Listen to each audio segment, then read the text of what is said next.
Hi, this is Alan Wilson, the assistant principal here at the Career Center. And this video is going to be about our dress code. Much like your home schools, the Career Center also has a dress code for students. We do have some unique features, and those are what we call career wear. Obviously, students here at the Career Center are studying and working in different career fields, and a lot of times those different fields will have different types of career wear or uniforms that students in those programs will wear. We do that for a couple of reasons. One, I think it helps students prepare to be professional. It helps them represent not only the school, but also their program and their instructor and their other students. But it's also good practice to learn how to do the job wearing the appropriate attire. Probably the best example that I can think of is our students in the health tech program, in our vet tech program. They will often wear scrubs, which if you go to those careers, that's typically what people wear. And that's pretty unique to those career areas. So students will try to wear things that kind of line up with what they do, and it's just a good idea to get comfortable and learn how to be a professional, because that's one of our missions here at the Career Center. I want to talk about some other things that are appropriate and acceptable. For a number of years, we didn't allow jeans, but we do now permit students to wear jeans.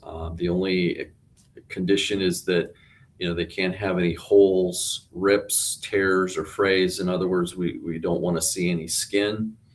And that applies really to any pants. If you want to wear jeans, that's fine. If you want to wear khakis, if you want to wear dress slacks. The only thing that we don't permit with pants is leggings. Leggings are not permitted. Any type of athletic pant that's cloth or mesh or dry fit, we don't permit those either, and that's for both male and female. We do permit shorts, but they have to be a denim or a khaki or some kind of a sturdy material, and they have to be at least knee length. And the same rule applies for skirts and dresses. Other things to consider, we will occasionally have what we call dress down days. These are generally special days built into the year. We will sometimes use these for fundraisers, where we allow students to wear within reason whatever they want, and they'll chip in, a buck or two to help with a fundraiser, and you're permitted to kind of dress down.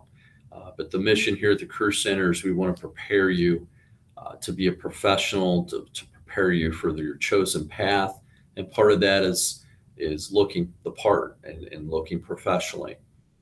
Other things that we don't permit are hats or hoodies, and those are mainly for safety and security reasons, because if somebody has a hat on or a hood up and something happens and we look at the cameras, it just creates a very difficult situation in identifying who that particular person is. So again, we ask that you not wear hoodies.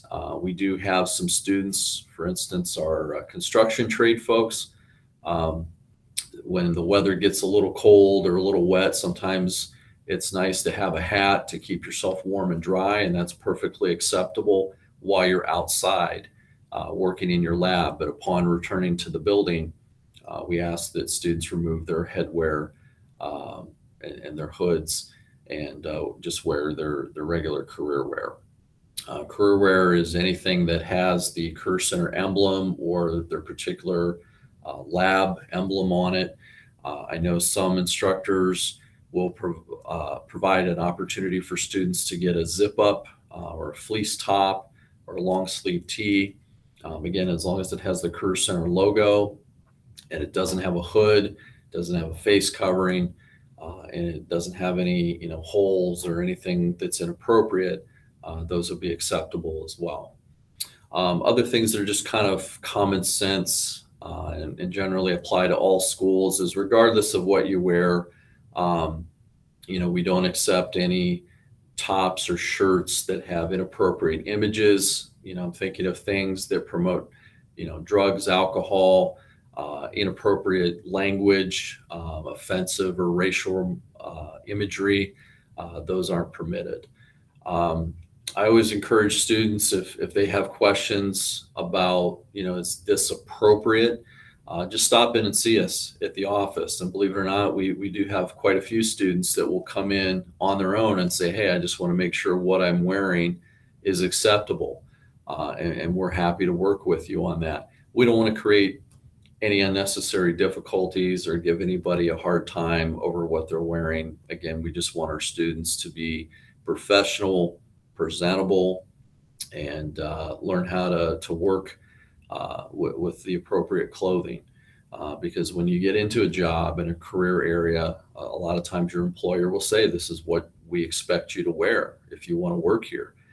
So it's a good practice there. I encourage students and parents, if they have more questions about the dress code, you can contact me. You've also had an opportunity to look at the student handbook and final forms. The dress code specifically is addressed on page 9 and 10. So, if you want more details or want to look at that, that's a good place to go. But again, the rule of thumb is professional and presentable. And, we just want to make sure that our students look the part and are prepared for success.